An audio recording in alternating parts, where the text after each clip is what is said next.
tres ponentes de alto nivel que me acompañan hoy, pues de derecha a izquierda, comenzamos con Francisco Arellano, Paco Arellano, uno de los grandes editores de la ciencia ficción aquí en nuestro país, traductor además de, podríamos decir, más de 1000 relatos, Paco. 1300. ¿No? 1300, pocos me parece. Y a mí, para lo que me han pagado. Y además, bueno, director de la revista Delirio y de la editorial La Biblioteca del Tiempo, ¿no? ¿Es correcto? No, del Laberinto. Del Laberinto del Tiempo, perdón, he tenido ahí... Pues tampoco es mal título, ¿eh? ¿Eh? Tampoco es mal título. No, no. Para cuando me echen, pongo otra. Y también me acompañan Elisa Macauslan y Diego Salgado, que son críticos culturales y periodistas especializados en literatura de ciencia, literatura fantástica, bueno, en cultura pop también podríamos decir, y en ciencia ficción. Quizá podríamos decir que esta mesa tiene los dos polos no sé si decir de las dos escuelas o de los dos enfoques de la ciencia ficción. Quizá la ciencia ficción más clásica, que podría ser representada por Paco, a la ciencia ficción quizás más moderna, representada por Diego y Elisa, ¿no? Podríamos decirlo así. No sé, ¿qué opináis? No sé, esto... ¿No? ¿Tú sois más... ¿Tú quieres empezar ya Claro, hombre. con barro? Sí, sí. No, yo no estoy tan segura. Creo que con el tiempo también nos hemos vuelto más arquetípicos. No sé. ¿Qué tienes tú que decir, Diego? Te acabo de pasar la pelota para el barro. No, yo de hecho, vamos, somos bastante fans de la Biblioteca del Laberinto. Yo tengo libros y he regalado bastantes libros a mi padre. Me parece que representa un tipo de ciencia ficción que quizá hoy es más necesaria que nunca, hablando del presente, pero ya supongo que entraremos a hablar de ello pronto. ¿Y tú, Paco, te quedas más en la ciencia ficción clásica? Pues yo soy un hombre que me gusta mucho la ciencia ficción. Llevo en este ajo desde, pues no sé, desde que tenía 13, 14, 15 años, leyendo en bibliotecas públicas, y he leído de todo. Lo que pasa es que una vez un amigo dijo que uno tenía que establecer cuál era su edad de oro, y ahí estoy totalmente de acuerdo. Entonces mi edad de oro pues se viene a centrar en un periodo muy indefinido que anda entre los años 40 y 1970. Pienso que a partir de ese momento es cuando se crea todo lo que estamos utilizando ahora, en mi opinión de muy mala manera, lo siento, pero es cuando surgen los grandes escritores, tanto en Estados Unidos como en Francia, como en Inglaterra. España era otro mundo entonces y es otro mundo hoy. Pero yo me he quedado en ese periodo y sigo admirando las obras pues, de los de siempre, de Jack Vance, de Roger Zelazny, muchos, prácticamente todos están muertos, algo de Frank Herbert, no todo, pero la ciencia ficción es un género que está en una evolución constante. Entonces, lo que nosotros sacamos son tajadillas de una cosa muchísimo más grande. Por ejemplo, ahora mismo la ciencia ficción española, que se está... ciencia ficción y la fantasía. No tengo ningún interés por ella, lo lamento, me gustaría tenerlo. He intentado leerlo y no me ha aportado nada. Hablando una vez con Eduardo Vaquerizo en Avilés, en unas jornadas de Celsius, me dijo que es que las nuevas generaciones son iconoclastas, entonces destruyen todo lo que ha pasado antes de ellos, con lo cual no saben nada, están ahí perdidos. Me estuvieron hablando un amigo, otro, de una grandísima novela de ciencia ficción que había leído recientemente. Estaba el hombre que no daba crédito a todo aquello tan maravilloso, y al final lo que me estaba describiendo era un cuento de Evan Vogt, un cuento de 20 páginas que se llama Centauro 2, y el autor lo había convertido en una cosa de 450, otra cosa que no tolero, esos tomos que son como la guía telefónica en cuanto a personajes y en cuanto a interés. O sea, tienes que ir a por ello. Yo ya digo que todo esto es personal. Mis opiniones son mías y muy personales. Y lo siento, porque es que no empatizo a ese nivel, ¿sabes?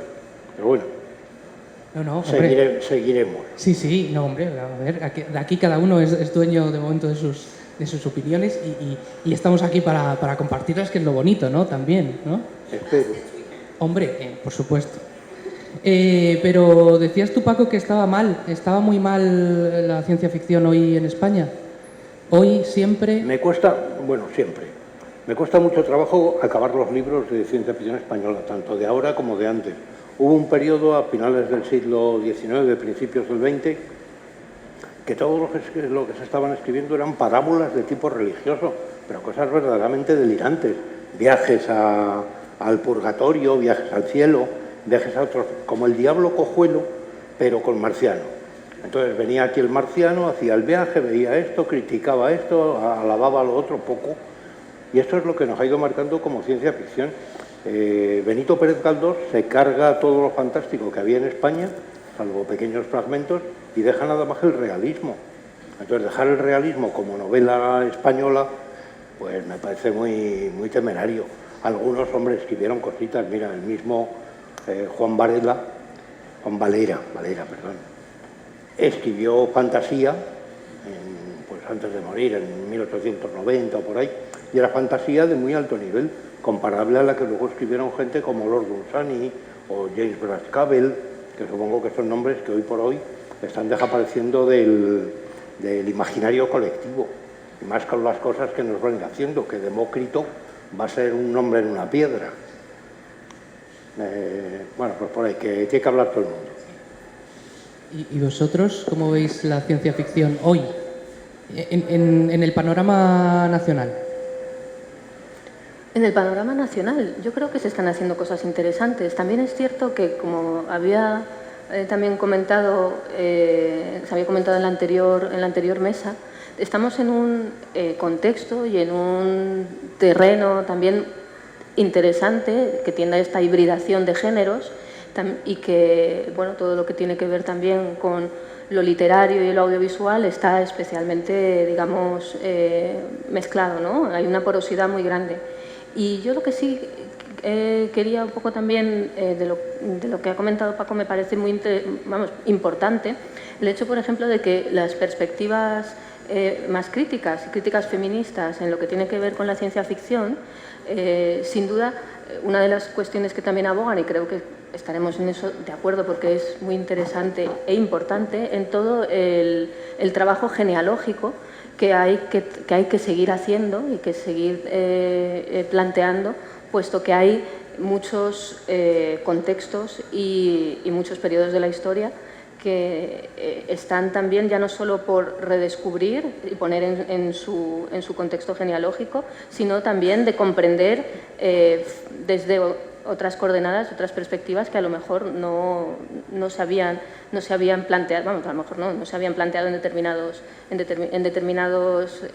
periodos de la historia a la hora de recuperar y también, bueno, poner en valor la ciencia ficción como género, y las autoras también, y los autores, pero las autoras también en ese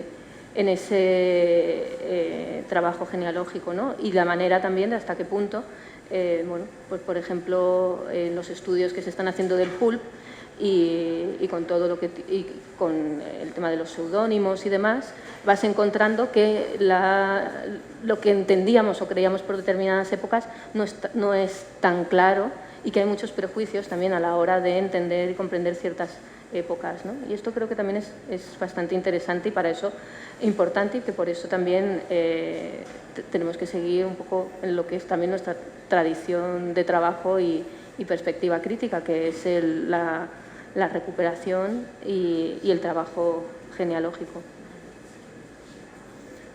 A mí me interesa mucho la noción de presente que habéis planteado en la charla, porque el problema de la ciencia ficción contemporánea, a mi juicio, o por lo menos de mucha de ella, no quiero generalizar, es el tema de qué entendemos por presente y qué quiere hacer la ciencia ficción con ese presente.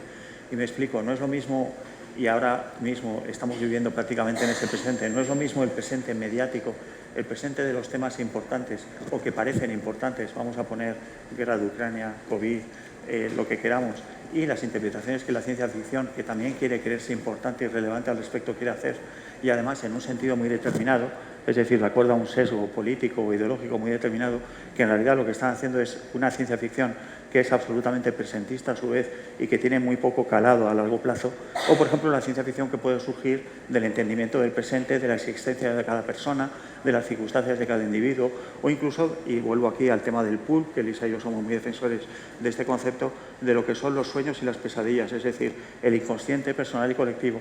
Creo que la ciencia ficción de hoy desatiende muchísimo ese aspecto y está muy obsesionada con prestar atención a determinadas agendas. Creo que eso es un problema, la verdad, y de hecho esto es un tema que Elisa y yo hemos comentado en bastantes ámbitos. La ciencia ficción, como otras muestras de la cultura popular, creo que se está devorando a sí mismo, edificando sobre la nada, edificando sobre estos temas que son, por decirlo así, pan para hoy, hambre para mañana, y no queriendo construir o prestar atención a temas que son mucho más esenciales y personales a nivel colectivo y humano, que se están dejando de lado. Creo que hay pocas épocas, como la presente, que está haciendo menos caso a los temas verdaderamente importantes de hoy, que en realidad son los de siempre. Y ahí está la paradoja. El presente es siempre. Lo demás es un espejismo. Pero tiene un poco que ver, y perdona que te coja aquí lo que has comentado, también con lo que hablaba de la anterior charla, con el tema, por ejemplo, del young adult y la porosidad de medios y de nombres, por ejemplo, en el ámbito literario y luego entrando en otros ámbitos como puede ser el cómic. Y un poco en línea con lo que tú estabas comentando. Por ejemplo, una N.K. Jemisin encargándose en DC Comics de una nueva Green Lantern, Linterna Verde, en clave, lógicamente, detectivesca, noir y demás, ¿no?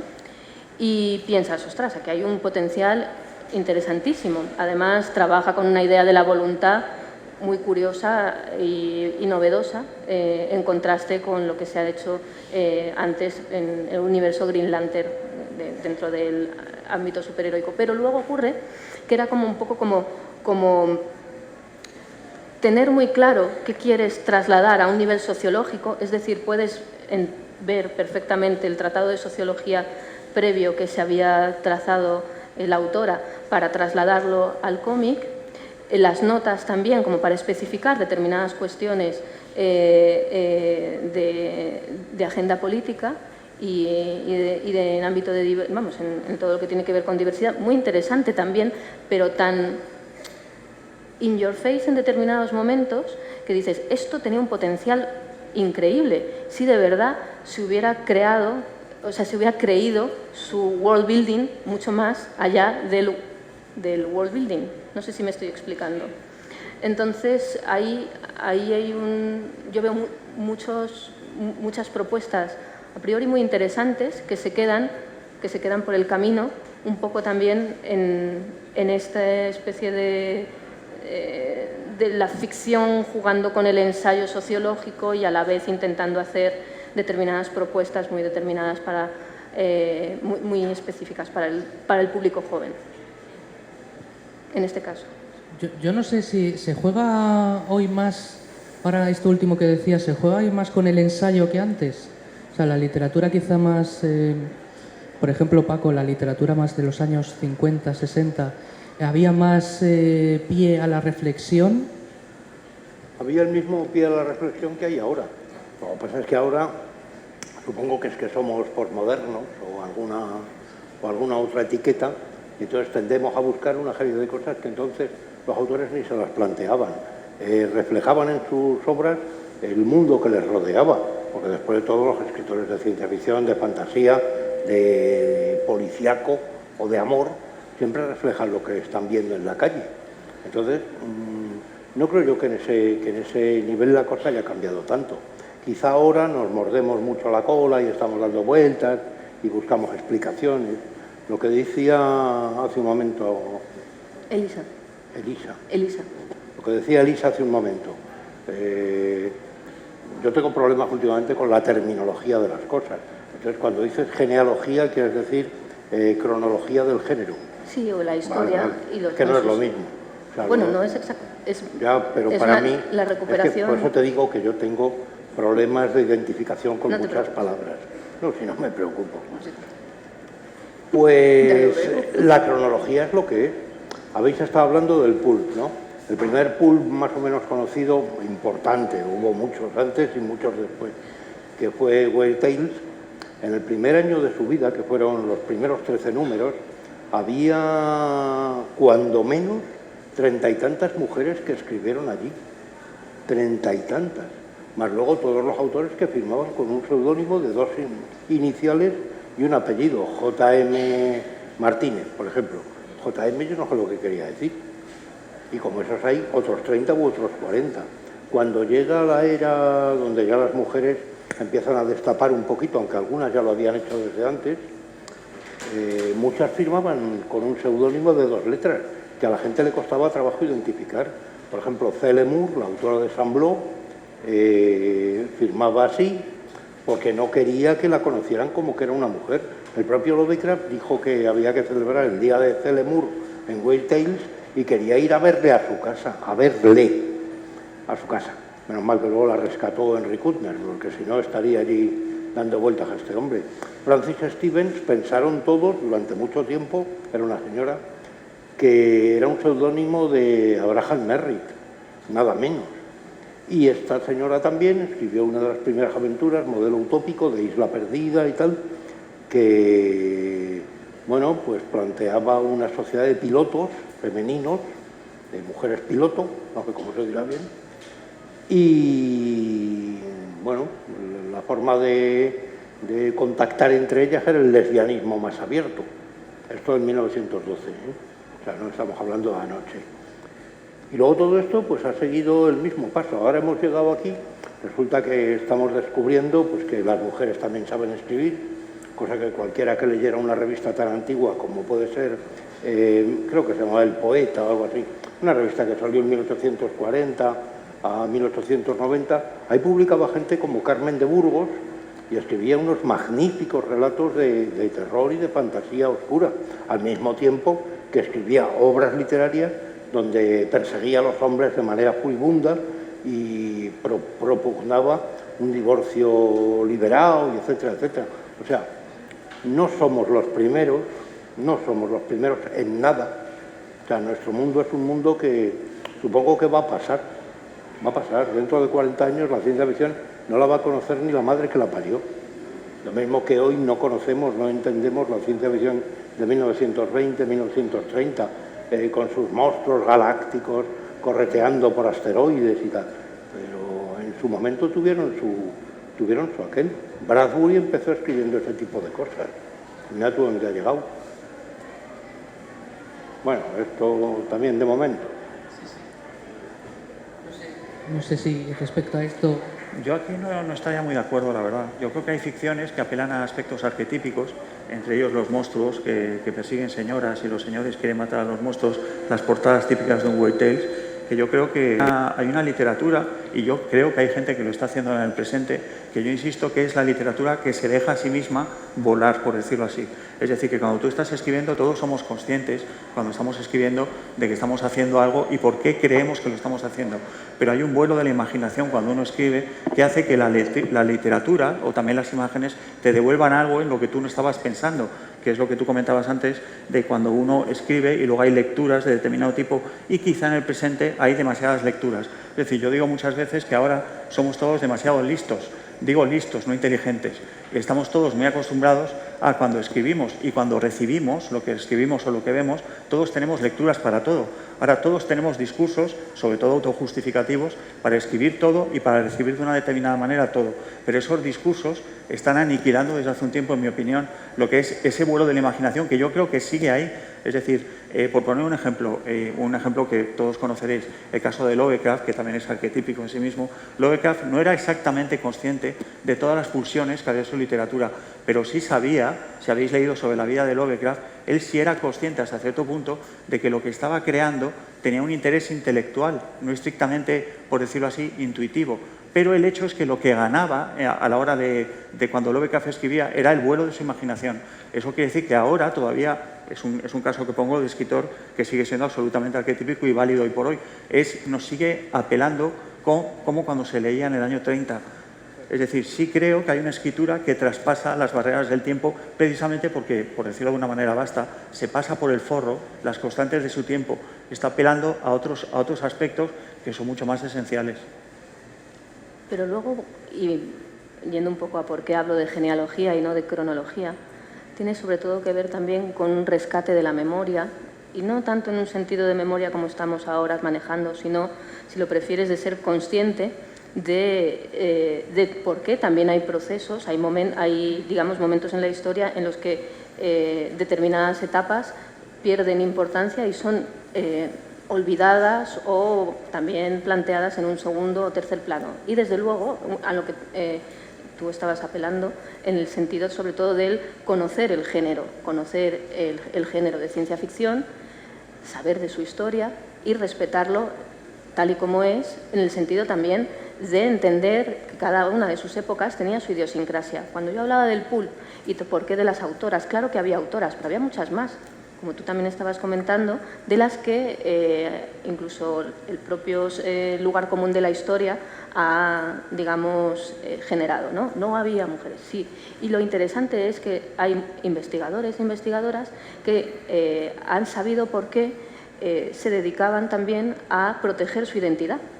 Y no tenía que ver tanto con el hecho de que a las autoras no se las dejara escribir ciencia ficción, terror y demás, sino tenía mucho que ver con un tema reputacional, porque también escribían otro tipo de literatura y en aquella época, podríamos decir que incluso es un poco una constante de la ciencia ficción, no era especialmente bien considerado que se escribiera pulp, que se escribiera en revistas pulp, sobre todo porque ahí había un tema de editorial, ¿no? Mi nombre en la literatura que vale y que vende, y luego en esto otro que me gusta hacer y que prefiero que no se sepa, básicamente. Esto es una de otras razones que no tiene tanto que ver con el género en un sentido de constructo social, sino con el género literario en sí. Esto también es muy interesante porque podríamos decir que yo siempre, además, luego ya introduzco también el cómic en esta gradación de lo subgénero. Tenemos la ciencia ficción y el terror, el pulp y demás, como menos considerado o ni siquiera, que también han sido las épocas en las que ha sido especialmente libre, cuando ha entrado una primera línea de dignificación en cierta manera, pues se espera más de lo que se va a escribir y entonces hay, digamos, más servidumbres. Luego el hecho también de, cuando a la hora de analizar y demás y de considerar el tema ya de género en el sentido de autoras, y el cómic, que ya, estamos hablando ya de cultura popular, que apenas ahora está, podemos decir, y no sé yo si es una muy, muy buena noticia, considerado en ciertos sentidos más allá de lo que cuando todo el mundo leía cómic, ¿no? Entonces, como el manga, que también es interesante que haya salido, cuando una de las cosas que hemos hablado en no pocas ocasiones, Diego y yo, antes de que de repente parezca que todo el mundo edita manga y todo el mundo lee manga, toda la chavalada, y es digno, ahora es digno, pero 10 años, estos últimos 10 años ha estado existiendo igualmente y es un mainstream invisible como una catedral. Es decir, ahí ha estado, pero por lo que fuera, a la crítica, a la prensa cultural no le parecía reseñable. Ahora saltan los números y dices, bueno, estos números han sido elevados siempre, lo que pasa es que antes no se consideraba o se consideraba solamente de nicho. Entonces esto también es muy interesante a tener en cuenta en cuanto que estamos comentando en el sentido crítico, que es un poco también a lo que nos dedicamos. ¿Crees que los números son lo verdaderamente importante? No, yo lo que considero también es... Yo lo considero lo menos importante. No, yo no estoy diciendo que sea lo más o menos importante. Hablo sobre todo en el momento en el que la esfera pública es considerado y cómo se habla en el caso, por ejemplo, del manga ahora, porque se ve ciertas posibilidades, entendemos que por lo que sea, interesa, ¿no? Hablar de ello en otro y darle una importancia que la ha tenido siempre. Es decir, siempre ha estado ahí, pero de repente construimos además un relato que me parece curioso, como si fuera algo una seta que ha surgido ahora, cuando era un mainstream invisible como una catedral. Es decir, siempre ha estado ahí, pero no se consideraba. ¿Por qué no se consideraba y ahora sí? Algo que también ha pasado en cierta medida con la ciencia ficción, la fantasía y el terror, y esto es una de las cuestiones también que siempre hay que estar muy alertas hasta qué punto hay unas ciertas capitalizaciones en línea, por ejemplo, con la perspectiva feminista, ¿no? Hasta qué punto, y aquí me viene bien, que se utilicen para justificar, para dignificar ciertos espacios, ¿no? Cuando, vuelvo a insistir, lo que nos interesa, o al menos creo que en eso estamos de acuerdo, es que el género, los autores y las autoras puedan seguir escribiendo y los lectores y lectoras leyendo sin, digamos, sin montarse, no sé cómo decirlo, coartadas de dignificación. Te gusta y ya está. Y ese es el tema. Entonces, bueno, esto es un debate que siempre es un poco, hablando de charcos, siempre es un poco sensible.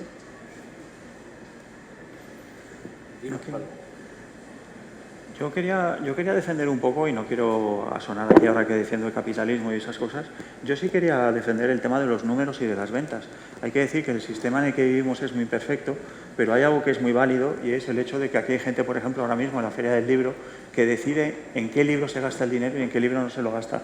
Creo que eso es bastante interesante, porque nos guste o no, no hay otro criterio mayor que el hecho de gastarte tu dinero que te has ganado trabajando para elegir un libro. Por ejemplo, la literatura que tú editas, aunque ahora puede ser un poco minoritaria, tu editorial es una editorial un poco minoritaria, apela a una literatura que fue en su momento tremendamente popular.